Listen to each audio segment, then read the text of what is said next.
about scary stuff over the weekend. Talk about watching stuff that would just give you a stomach ache. And I'll get to the Eagles in a second because, boy, was I wrong on that one. I mean, Nick Sirianni, you want to talk roses and flowers? Go ahead, my friend. After the Philadelphia Eagles wax a lifeless, a winless Detroit Lions squad, you got to feel bad for the Lions. 44-6. But let me get into last night's debacle that is the New York Football Giants, because we have such a displaced listening audience up and down the Parkway and the Turnpike and online. So let me speak to the Giant fan. And that's it, folks. I'm done. I've had enough. I've had enough of the GM. I've had enough of Joe Judge. I have a laundry list of players that I'm done, that I'm over with. You have an opportunity last night to go into Kansas City, a 10.5-point dog. Well, we cashed that ticket, but that's for another day. But you have an opportunity to go on the road against a wounded Kansas City Chiefs team where everyone and their mother said this is a get-right game for Kansas City. And the Giants can at least get into November with the hopes of some meaningful competitive football. Give the fan base something to enjoy instead of the dreck that we've witnessed over the last 4 to 5 years of just horrible, lackluster, undisciplined, stupid, lousy football. So they're playing pretty well last night. Daniel Jones, they get the pick early on against Mahomes, which is a rarity. Daniel Jones turns around and gives it right back. But they're hanging around, and they go into the locker room down 14-10. Now, we'll get into some of the timeouts. In the third quarter, they really played well. Defensively, they ratcheted up. They withheld a couple little, if you want to call them runs, flurries, if you will, against Kansas City, because they were able to give up some yardage, but not tons and chunks of yardage. So what do?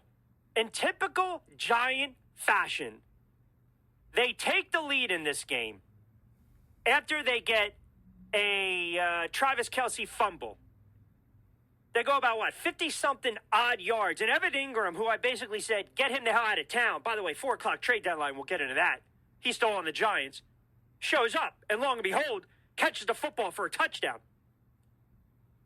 Kansas City goes right back down the field. The Giants turn around, and they got a punt. So let's just keep it there for a moment. You have an opportunity when you're the Giants up 17-14. Okay? You're up 17-14. You have an opportunity to put this game away. But no. What do the Giants do? You get a pick, but then you get a false start, which negates the pick. You get a roughing the passer penalty. You get an unnecessary roughness penalty by Crowder. You get the ball back. You get a taunting penalty by Eli Penny, of all people.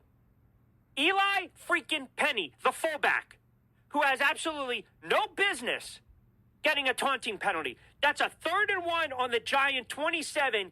You pick up 16 yards to get to the 43 with about 7 and change to go in a tie game. Now, you want to sit there and say it's a bogus call? That's fine. But at the end of the day, that's the letter of the law. You're 8 games into the NFL season, man. You've got to know better. You got to understand situational football. But wait, there's more, folks. Let me sell you a little more. Let me upsell you on how bad this team is. Then they burn all their lousy timeouts. Why? Because coming after a timeout, you get a false start penalty, which is unacceptable for Nate Soldier, who's a walking turnstile. So Kansas City kicks a field goal up 20-17, and you're watching the game saying, all right, fine. You got a minute or so to go, so what happens? Little short pass to Ingram, nothing. Jones, you can't take a sack there. What happens? He takes a sack. 3rd and 15. Let me just have the tight end run a 6-route out. And then on 4th down, boom, the fumble, can't advance the ball. And there's just another pathetic loss. They have suffered 3 of the most agonizing losses possible this season.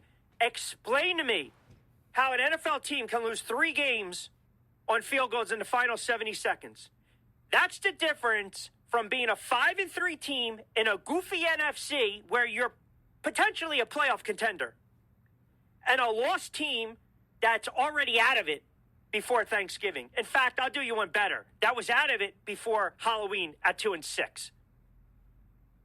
I can't recall a team that hurts themselves over and over and over.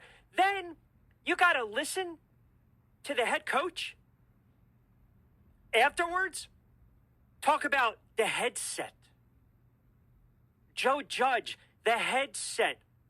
Joe Judge, I burned timeouts because I had headset issues.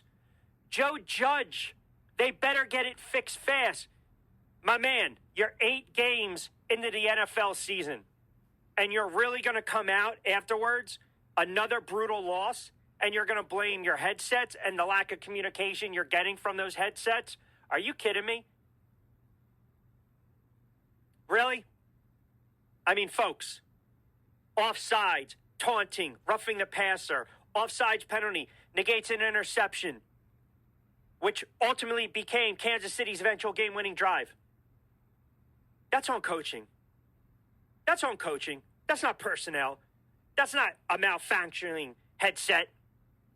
You used up all your timeouts in the first half when there was, 3 and some change to play in the second quarter? And, by the way, you took your first timeout 3 minutes into the third quarter? It's just, I'm over it.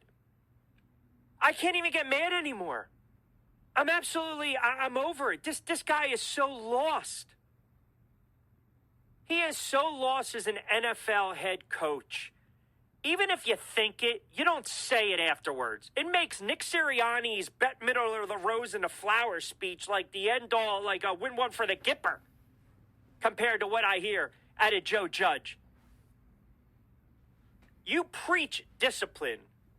You preach we're going to kick you in the teeth. You preach we're going to be a tough team. You preach we're going to be mentally tough. You preach we're going to go back to work. And fix what? It's not fixable. So I got to listen to a head coach that preaches discipline, and yet you are one of the most undisciplined teams I can recall.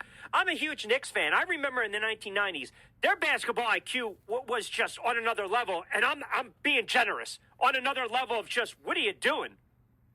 The Giants are dumber than those Knicks squads. Go back, the Atlanta game, the Washington game, last night. How much more can you take? I still think Daniel Jones can be a serviceable quarterback. I got to be honest. I don't know if he's a franchise quarterback, and I'm not going to sit here and blame injuries. I think the year San Francisco or Green Bay went to the Super Bowl, even when you're Baltimore, they had a ton of injuries. Injuries happen in the NFL. So, yeah, you didn't have your playmakers. Your offensive line stinks. That hasn't been addressed by the GM. I'm not going to pick on Daniel Jones. You know, I wish he had more of a feel for the game. That RPO, faked the pitch instead. He didn't even sell it. The interception, even Peyton Manning and Eli during their Manning cast, they basically shook their head. You can't stare down the wideout like that. That's on Daniel Jones. But as an offensive coordinator and Jason Garrett, can you call a game plan that works to the strengths of what you have out there? To a head coach, can you get in your OC's ear and basically say, look, man, this ain't working. Figure it out now. Put these guys in the right position to make plays. And I don't see that. And yes, they're void of talent. And yes, Tony was out. Barkley's out. Galladay's out. They're banged up. I understand that. But if you want to be a franchise quarterback in the NFL, you have to find a way to win a game like that.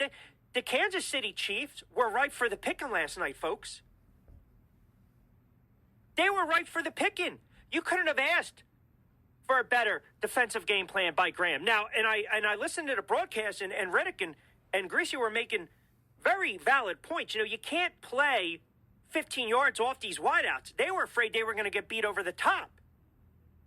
But defensively, they held their own against Kansas City. They did.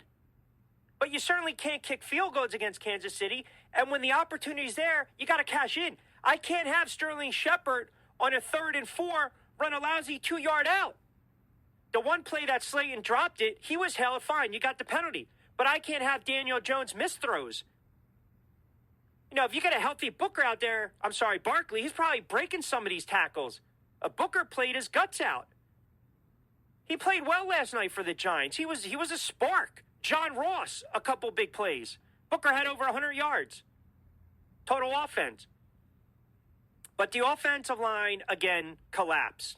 And when the Giants really needed to get to Mahomes, they got to him one time late for the sack and the fumble, but he recovered. Other than that, they didn't touch him. Meanwhile, you started to see the pressure come against Daniel Jones. There are just some head coaches where you know, right? You guys are smart. You watch sports. You'll know if a guy can play. I believe it's the same thing in a head coach. I felt the same way about Shermer. I felt the same thing about Bob McAdoo with his oversized Denny's menu of a play chart. And I feel the same way about Joe Judge. He is not an NFL head coach. He's not. He is not a NFL head coach. And he needs to go. And if this team can't figure out a way to beat the Raiders, who are dealing with another major story, which we'll get into, and they fall to 2-7 going into the bye, don't be shocked. Do not be shocked if Judge or Garrett are out and they promote Kitchens. That's how bad it's gotten. And it's going to continue to get worse. This reluctance to think outside the box. You know, this reluctance to put players in position to make the plays. It's embarrassing. It's utterly embarrassing. I mean, I say this, you know, thank God the Giants got a couple Super Bowls, because if you are a 50, 60, 70-year-old fan, and by the grace of God, if you're still alive, wonderful, perfect, and you have to watch this stuff, it's brutal. It's utterly brutal. So we'll go around the league with Johnny Mack in a couple moments. By the way, the trade deadline has come and gone in the NFL, and, wait for it, Fletcher Cox is still a Philadelphia Eagle. So we'll talk some football in the 20s with J Mack on the other side. We'll get into the Eagles, who don't look now. Hey, we're going to run the football a little bit. I mean, think about that. An NFL team running the football and actually running it well, which leads to what? Play action? Oh, my goodness. I still don't believe Jalen Hurts is the answer going forward for the Philadelphia Eagles. I just don't. I've never felt that way. But they got to win on the road against a bad team where I thought the Lions were due for a win. I missed a boat on that one. That was a bad pick by me on Thursday. Eagles waxing them 44-6. Lloyd Vance in the 5 o'clock hour. We'll also recap little action on the NBA. And, of course, a light night as well in the association. And how about this? This is one thing I can smile about, because it's not the lesser of two evils for me. I had to watch the cheaters stay off elimination the other night, but now, forget about this Houston's core four. That's a Yankee thing. Thank you very much, ESPN, with that nonsense. I had to watch the Braves go into Houston and rip their hearts out tonight. So that'll be nice. That'll be nice when the Braves beat the Astros in 6 to win the World Series. So we're looking forward to that. We got that going for ourselves on this Tuesday. All right, keep it locked in. 20 past 4 o'clock hour on a 2nd of November, Tuesday edition of BYP right here on AM 1490 Sports Betting Radio. We'll go around the league. We got some interesting stories developing in the NFL. We'll get into that Ruggs story with the Raiders. That's a horrible story. We'll dive into that on the other side. Keep it locked in on a Tuesday edition of BYP. Hello,